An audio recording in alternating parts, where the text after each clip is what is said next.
세계를 지배한다. 이건 뭐 거의 상식이죠.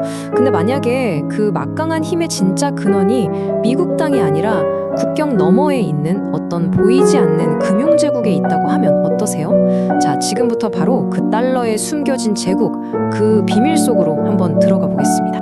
이 이야기의 시작은 한 핀테크 전문가 벤 와이스가 캄보디아에서 겪은 좀 이상한 경험에서 출발해요. 현지 ATM에서 돈을 뽑았는데 세상에 나온 달러 지폐들이 너무 낡은 거예요. 딱 보니까 얘네들은 평생 미국 땅 한 번도 못 밟아봤겠구나 싶더래요. 되게 흥미로운 관찰이죠? 아니, 어떻게 수조 달러나 되는 돈이 미국 바깥에서만 평생을 떠돌아다닐 수가 있는 걸까요? 네, 바로 이 질문이 오늘 우리가 풀어야 할 미스터리의 가장 중요한 열쇠입니다. 자, 그럼 그 답을 찾아가 봐야겠죠? 우선 이것부터 한번 짚어보죠. 도대체 얼마나 많은 달러가 미국 밖에서 돌아다니고 있는 걸까요? 그 규모가 상상이 되시나요? 같이 한번 보시죠. 지금 이 순간에도 전 세계는 매일 자그마치 1억 배럴이 넘는 석유를 쓰고 있습니다. 엄청나죠? 우리 눈에 보이는 이런 거대한 실물 경제, 이 모든 게 사실상 달러로 가격이 매겨지고 또 달러로 거래가 이루어지고 있는 겁니다. 그리고요, 이렇게 세상을 굴리는 핵심 원자재가 돌아가려면 바로 보이지 않는 금융 시스템이 필요합니다. 그리고 이 시스템이 바로 아까 얘기했던 캄보디아 ATM에서 나온 그 낡아빠진 지폐의 이야기랑 딱 연결되는 지점이에요. 자, 드디어 그 비밀스러운 시스템의 이름이 나옵니다. 바로 유로달러 시스템이에요. 유로달러? 이름만 들으면 꼭 유럽이랑만 관련이 있을 것 같잖아요? 근데 아니요, 이건 그것보다 훨씬 더 큰 이야기입니다. 그럼 유로달러가 뭐냐? 아주 간단해요. 미국 밖에 있는 은행에 예출된 미국 달러. 이게 다예요. 중요한 건 이게 미국 중앙은행, 그러니까 페드의 직접적인 통제에서 완전히 벗어나서 돌아간다는 거죠. 말 그대로 또 하나의 평행 달러 시스템인 셈입니다. 이 둘의 차이가 정말 극명한데요. 우리가 아는 미국 내 달러는 페드가 결제를 보증하고 온갖 규제도 받고 또 지급준비금이나 예금자 보험 같은 안전장치가 다 있잖아요. 근데 유로달러는요? 그런 거 하나도 없어요. 그냥 은행 장부 위에서만 오고 갈 뿐이고 규제도 없고 지급준비금도 보험도 싹 다 없습니다.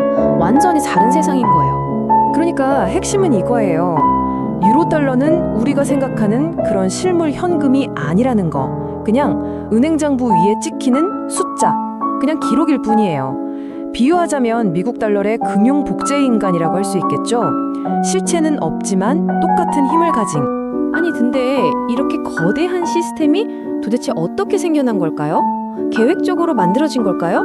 놀랍게도 시작은 완전 우연이었어요. 바로 냉전 시대에 벌어진 한 사건 때문이었습니다. 자, 시간을 거슬러 올라가서 1940년대 당시 공산주의 국가들이 뭘 제일 무서워했냐면 미국이 뉴욕에 둔 자기네 달러 예금을 몽땅 뺏어갈까 봐 벌벌 떨었어요. 그래서 50년대에 소련이랑 중국이 머리를 쓴 거죠. 미국 손이 안 닿는 곳으로 돈을 옮기자. 그래서 파리랑 런던에 있는 소련계 은행으로 달러를 옮기기 시작합니다. 유로달러라는 이름도 되게 재밌는데 1957년에 파리에 있던 은행의 텔렉스 주소가 유로뱅크였대요. 거기서 따온 거죠. 근데 여기서 반전이 일어납니다.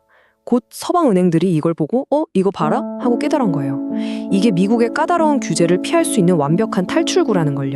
특히 서방 은행들이 이 시스템에 완전히 꽂혔던 결정적인 이유가 있었는데 바로 미국의 레귤레이션 Q라는 규제 때문이었어요. 이게 뭐냐면 당시 미국 정부가 은행들끼리 너무 이자 경쟁 붙지 말라고 예금 이자에 상한선을 딱 걸어놓은 거거든요. 근데 미국 밖 이 유로달러 시장에서는 그 규제가 안 통하잖아요. 그러니까 훨씬 높은 이자를 줘도 됐던 거예요. 전 세계 달러 예금이 이쪽으로 막 쏠리기 시작한 거죠.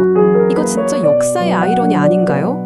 한번 생각해 보세요. 미국의 적이었던 소련과 중국이 미국의 힘을 피하려고 만든 시스템이 오히려 결과적으로는 달러의 전 세계적인 지배력을 더 단단하게 만들어줬다는 거잖아요. 와, 정말 대단하죠. 그런데 말이죠. 이렇게 아무런 규제도 없는 거대한 돈 시장, 당연히 엄청나게 위험하겠죠. 언제 터질지 모르는 시한폭탄 같은 거예요. 그래서 이 시스템이 와르르 무너지지 않도록 뒤에서 몰래 손을 쓰는 존재들이 있습니다. 바로 연준의 비밀 배관공들입니다. 한번 상상해 보세요. 13조 달러. 이게 우리 돈으로 하면 1경 7천조 원이 넘거든요. 이런 어마어마한 시장이 갑자기 얼음 하고 멈춰버리면 세상에 무슨 일이 벌어질까요? 사실 우리는 이미 2008년 금융위기 때 그 끔찍한 장면을 한번 봤었죠.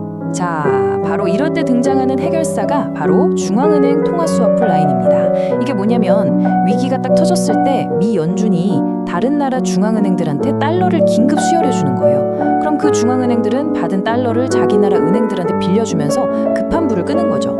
말 그대로 이 보이지 않는 배관이 전 세계 달러 시스템이 무너지는 걸 막는 최후의 방패막인 셈입니다. 자, 여기서 진짜 놀라운 게 뭔지 아세요? 이 통화 스와프라는 게 무슨 2008년 금융위기 때 갑자기 튀어나온 게 아니라는 거예요. 무려 1960년대 후반에 이미 그 규모가 당시 선진국 전체 외환 보유고의 40%가 넘을 정도로 엄청났습니다. 이건 뭘 의미할까요? 그렇죠.